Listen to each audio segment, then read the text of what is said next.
Bismillahirrahmanirrahim.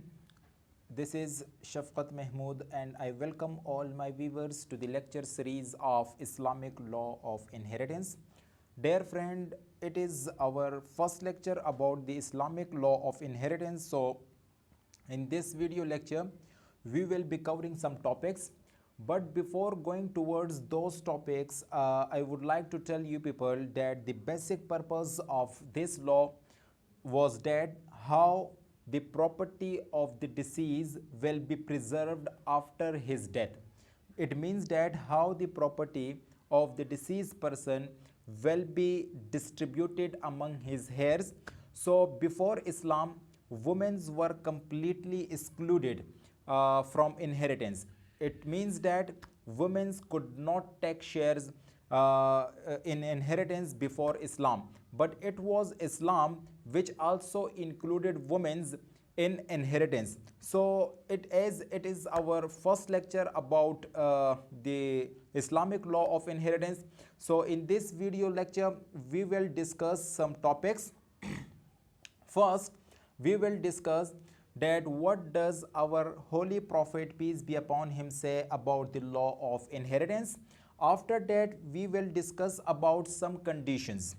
These conditions are Islamic conditions and these conditions must be fulfilled before the property of the deceased will be distributed among his heirs.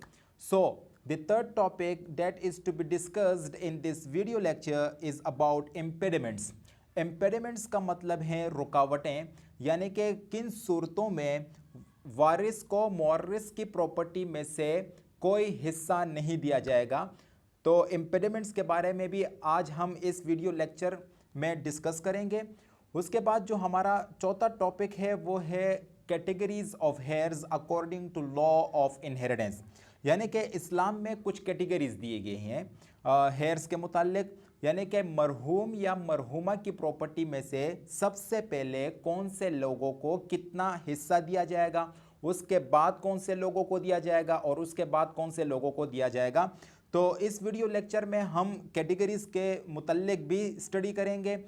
और जो fifth topic that is to be discuss about Islamic law of inheritance is that what will be the share of husband in case of wife's death, and after that we will discuss that what will be the share of wife in case of husband's death, and the last topic is about that what will be the share of fathers in case of son or daughter's death.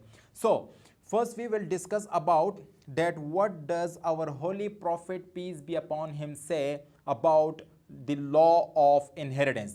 So our holy prophet peace be upon him said that learn the law of inheritance and also teach other people about the law of inheritance. यानी कि हमारे प्यारे नबी हज़रत मोहम्मद सल्लल्लाहु अलैहि वसल्लम ने फरमाया कि वरासत का कानून ख़ुद भी सीखें और दूसरों को भी सिखाइए, ताकि मुआशरे में जो वरासत के मुतल्लिक डिस्प्यूट अराइज होते हैं वो डिस्प्यूट में कमी किया जा सके. और वो जो डिस्प्यूट है वो बेसिकली क्यों अराइज होते हैं, क्योंकि लोगों के पास इस्लामिक नॉलेज की कमी है कि मरहूम की प्रॉपर्टी या मरहूमा की प्रॉपर्टी को इस्लामी तकाज़ों के मुताबिक किस तरीके से तकसीम किए जाएंगे. तो the second topic is about conditions.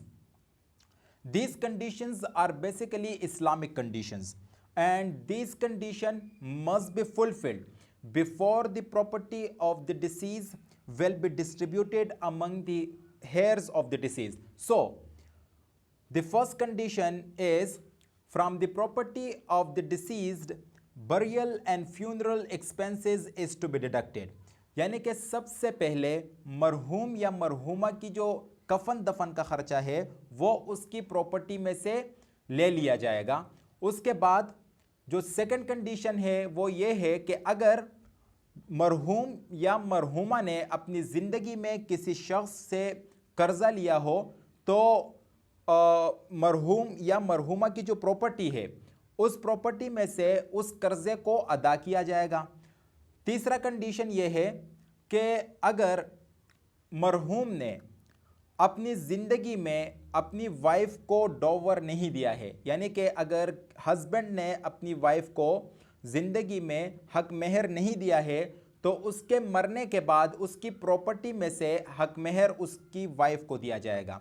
उसके बाद जो चौथा कंडीशन है वो ये है कि अगर मरहूम या मरहूमा ने अपनी ज़िंदगी में वसीयत तैयार की है तो उस वसीयत को एग्जीक्यूट किया जाएगा, मगर वसीयत जो है उसकी प्रॉपर्टी का 1/3 होना चाहिए। मीन्स के मरहूम है या मरहूमा है उसकी प्रॉपर्टी को 3 हिस्सों में डिवाइड किया जाएगा, और जब उसकी जो मुकम्मल जो प्रॉपर्टी है, चाहे वो मूवेबल प्रॉपर्टी है, चाहे वो इमूवेबल प्रॉपर्टी है, या चाहे वो लमसम अमाउंट है, तो उन तमाम प्रॉपर्टीज़ को इक्वली डिस्ट्रीब्यूट किया जाएगा 3 हिस्सों में, और उनमें से एक हिस्सा उस शख्स को दिया जाएगा जिस शख्स को विल में नामजद किया गया है। उसके बाद ये कंडीशन जब फुलफिल हो जाएं, जो रिमेनिंग प्रॉपर्टी है वो डिस्ट्रीब्यूट की जाएगी among the heirs of the deceased. So our next topic is about impediments. जैसे कि मैंने आप लोगों को बताया कि ये कुछ रुकावटें हैं, कुछ सिचुएशंस हैं। इन सिचुएशंस में जो वारिस है वो मुअर्रिस की प्रॉपर्टी में से कोई हिस्सा नहीं ले सकता।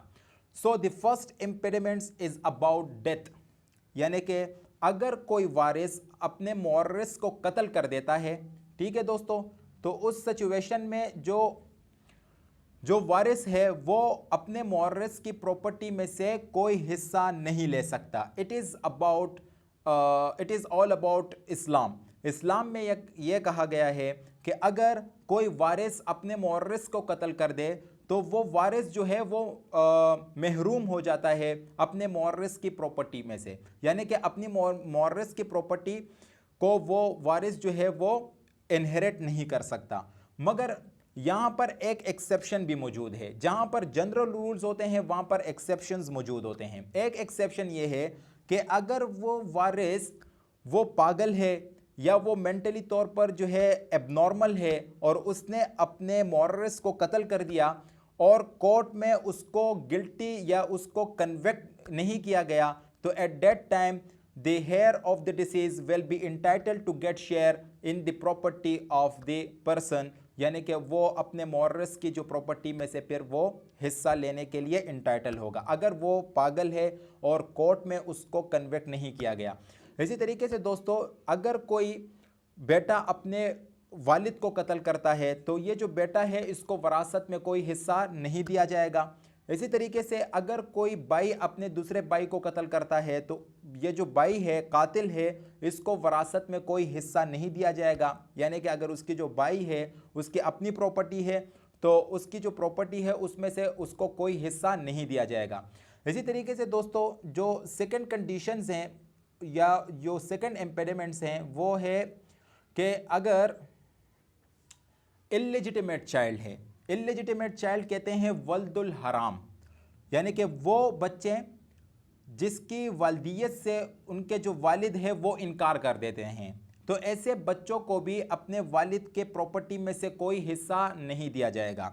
फ़र्ज़ कीजिएगा कि एक खातून है, उसको जो है उसको तलाक हो गया है, ठीक है दोस्तों, और तलाक बाय लियान है, यानी कि लियान के ज़रिए से उसको तलाक दे दिया गया है। लियान कहते हैं जहां पर हस्बैंड अपने वाइफ पर जो है एडल्ट्री के चार्जेस लगाते हैं और बाद में उसको तलाक दे देता है, तो डिवोर्स के बाद जो बच्चा पैदा होगा वो बच्चा अपने वालिद के प्रॉपर्टी में से कोई हिस्सा नहीं ले सकता, तो उस बच्चे को कहा जाता है इल्लेजिटिमेट चाइल्ड, यानी कि वल्दुल हराम। तो तमाम के तमाम जितने भी वल्दुल हराम बच्चे हैं उनको वरासत में कोई हिस्सा नहीं दिया जाएगा।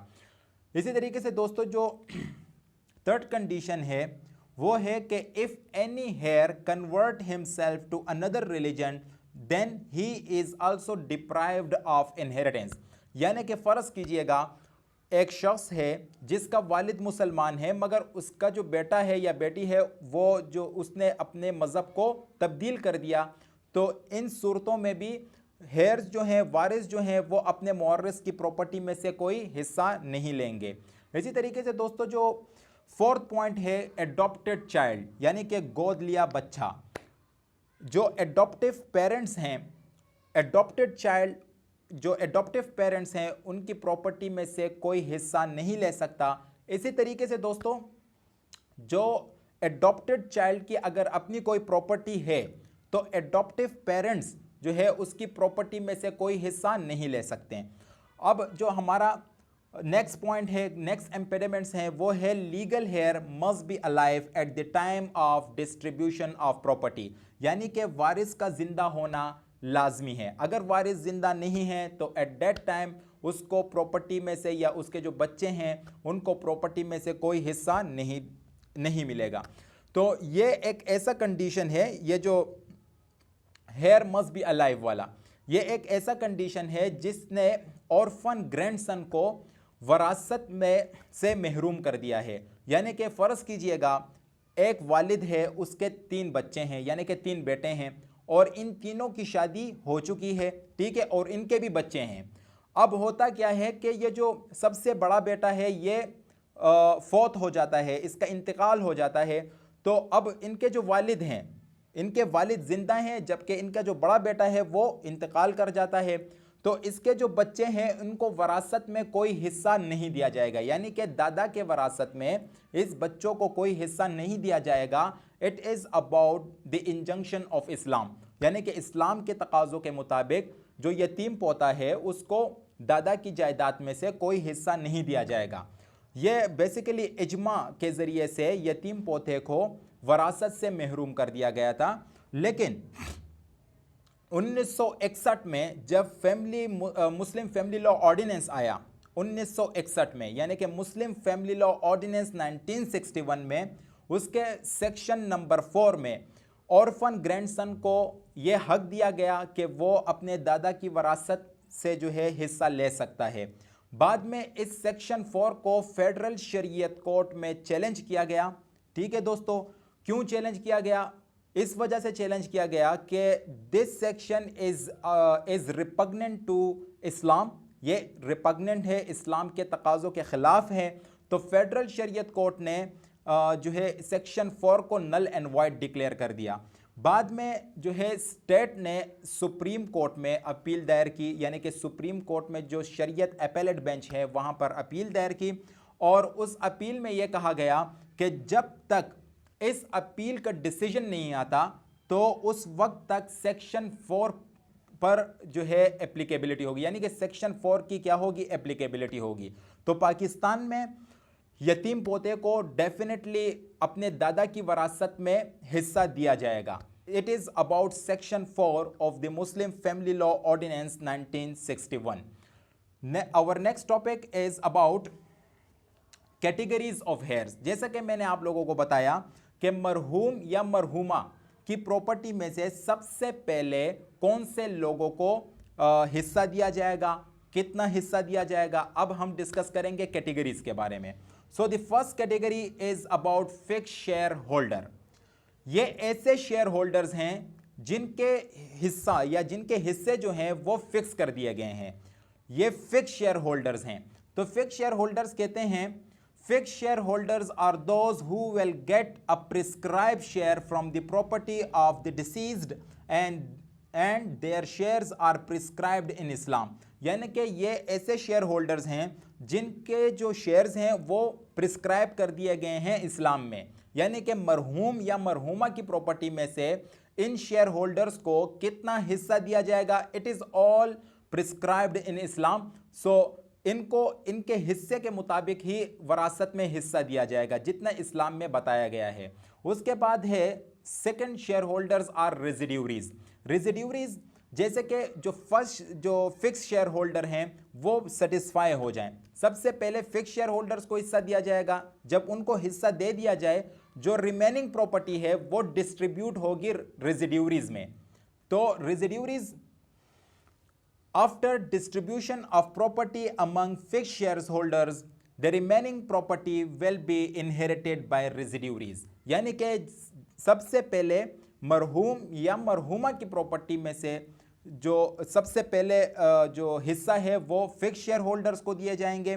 उसके बाद जो रिमेनिंग प्रॉपर्टी है, so the remaining property will be distributed among the residuaries. So the third category is distant kindred यानी कि दूर के रिश्तेदार, अगर फिक्स शेयर होल्डर्स नहीं हैं, अगर रेजिड्यूरीज नहीं हैं, तो उस टाइम जो प्रॉपर्टी है वो डिवाइड होगी किसमें, डिस्टेंट किंड्रेड में, यानी कि दूर के रिश्तेदारों में फिर वो जो प्रॉपर्टी है वो तकसीम की जाएगी. So it is about Islamic law. So now we will discuss that husband shares in case of wife's death. ठीक है दोस्तों, यानी कि जो हस्बैंड है, खावंद है, उसका कितना हिस्सा होगा अपनी वाइफ की प्रॉपर्टी में से. So there are basically two situations and under which husband will get share in deceased estate. यानी कि दो सिचुएशंस हैं, याद रखिएगा कि हस्बैंड दो सिचुएशंस में डिफरेंट शेयर जो है वो जो वाइफ है, मरहुमा है, उसकी प्रॉपर्टी में से हिस्सा लेंगे. So the first condition is और the first situation is about husband will get half one, यानी कि husband will get 50% of the whole property if deceased has no children at all.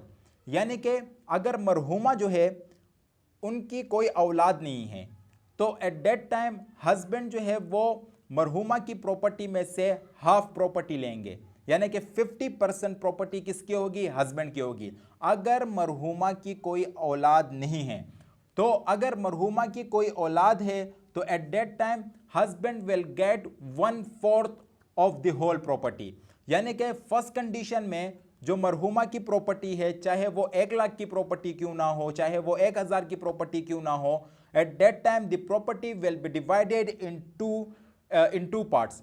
यानी कि जो होल प्रॉपर्टी है उसको divide कर दिया जाएगा दो हिस्सों में, और एक हिस्सा जो है वो खावंद को दिया जाएगा अगर बच्चे नहीं हैं, और अगर बच्चे हैं तो मरहुमा की प्रॉपर्टी को 4 हिस्सों में डिवाइड किया जाएगा, और उन जो 4 हिस्से हैं उनमें से एक हिस्सा खावंद को दिया जाएगा अगर बच्चे हैं. अगर बच्चे नहीं हैं तो हाफ प्रॉपर्टी खाविंद जो है वो हाफ प्रॉपर्टी लेगा, और अगर बच्चे हैं तो at that time the husband will get 1/4 of the whole property of the deceased. Now we will discuss about shares of wife, that what will be the share of wife in case of her husband death.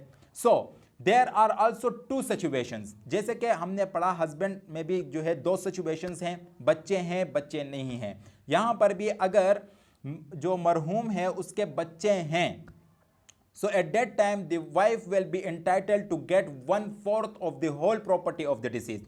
यानी कि अगर बच्चे नहीं हैं, मरहूम के कोई बच्चे नहीं हैं, तो उस टाइम जो है वाइफ को 1/4 हिस्सा दिया जाएगा. यानी कि जो मरहूम है उसकी प्रॉपर्टी को 4 हिस्सों में तकसीम किया जाएगा, उसमें से एक हिस्सा किसको दिया जाएगा, वाइफ को.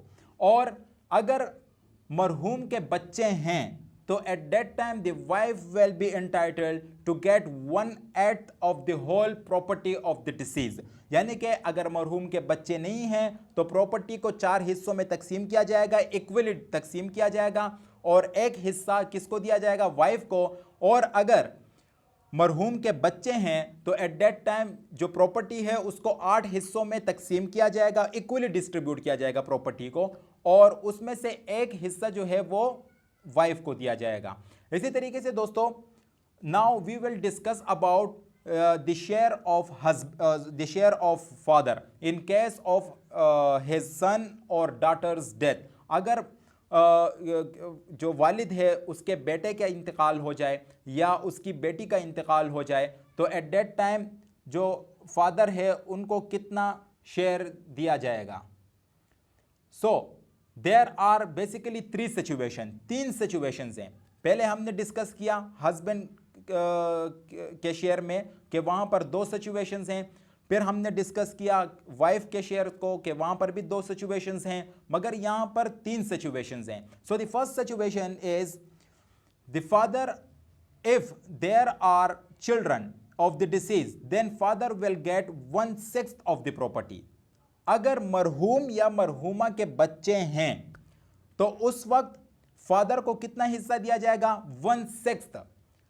फर्ज कीजिएगा कि हस्बैंड का डेथ हो जाए, ठीक है, हस्बैंड इंतकाल कर जाए, तो सबसे अब अगर हस्बैंड के बच्चे हैं तो उस टाइम जो है वाइफ को कितना हिस्सा दिया जाएगा? हस्बैंड के बच्चे हैं, वाइफ को 1/8 हिस्सा दिया जाएगा, यानी कि हस्बैंड की जो कुल प्रॉपर्टी है उसको 8 हिस्सों में डिवाइड किया जाएगा और उसमें से एक हिस्सा किसको दिया जाएगा? उसकी बीवी को दिया जाएगा। और उसके बाद जो है फादर को दिया जाएगा हिस्सा, यानी कि कितना हिस्सा दिया जाएगा फादर को? 1/6 ऑफ द प्रॉपर्टी, यानी कि जो प्रॉपर्टी है उसके अगेन 6 हिस्से किए जाएंगे, उसमें से जो एक हिस्सा है वो किसको दिया जाएगा? फादर को दिया जाएगा। अगर मरहूम के बच्चे हैं तो फादर को 1/6 हिस्सा दिया जाएगा। अब जो सेकंड सिचुएशन है वो ये है, if deceased has only daughter then father will get 1/6 as well as the remaining property also. अगर डिसीज जो है मरहूम या मरहूमा की सिर्फ बेटियां हैं, या एक बेटी है या एक से ज्यादा बेटियां हैं, तो उस वक्त जो है फादर को 1/6 तो दिया ही दिया जाएगा, ठीक है दोस्तों। मगर जो रिमेनिंग प्रॉपर्टी होगी वो भी फादर ही को दिया जाएगा, यानी कि मरहूम या मरहूमा के वालिद को दिया जाएगा। अगर सिर्फ और सिर्फ क्या है, जो मरहूम है या मरहूमा है उसकी सिर्फ और सिर्फ बेटियां हैं, चाहे बेटियां, जो बेटी है वो एक है या एक से ज्यादा बेटियां हैं, दोनों सिचुएशंस में फादर को तो 1/6 ही दिया जाएगा, मगर जो रिमेनिंग प्रॉपर्टी होगी, जो रेजिड्यू है property, remaining property will also be inherited by the father, ठीक है दोस्तों। इसी तरीके से जो थर्ड सिचुएशन है वो है, if disease is issueless. Issueless कहते हैं जिसकी कोई औलाद ना हो, ठीक है दोस्तों। अगर मरहूम या मरहूमा जो है वो क्या है? इशूलेस है, उसकी कोई औलाद नहीं है, तो at that time the whole property will be inherited by the father, यानी कि उसके बाद जो है तमाम की तमाम प्रॉपर्टी जो है मरहूमा या मरहूम की जो तमाम की तमाम प्रॉपर्टी है वो उसके फादर को ही दिया जाएगा। So basically we have discuss about 3 share holder. अगर हस्बैंड के शेयर में अगर जो वाइफ है, जो मरहूमा है, उसके बच्चे हैं, तो हस्बैंड को 1/4 हिस्सा दिया जाएगा वाइफ की प्रॉपर्टी में से, ठीक है दोस्तों। और अगर मरहूमा की कोई औलाद नहीं है, तो at that time the husband will get half of the property of the deceased, यानी कि उसको फिर 50% प्रॉपर्टी दी जाएगी, किसको? हस्बैंड को। इसी तरीके से अगर जो वाइफ है उसका जो शेयर है, वाइफ का जो शेयर है, वो अपने हस्बैंड की प्रॉपर्टी में भी 2 सिचुएशंस में वो अपने हस्बैंड की प्रॉपर्टी में से शेयर ले सकती है।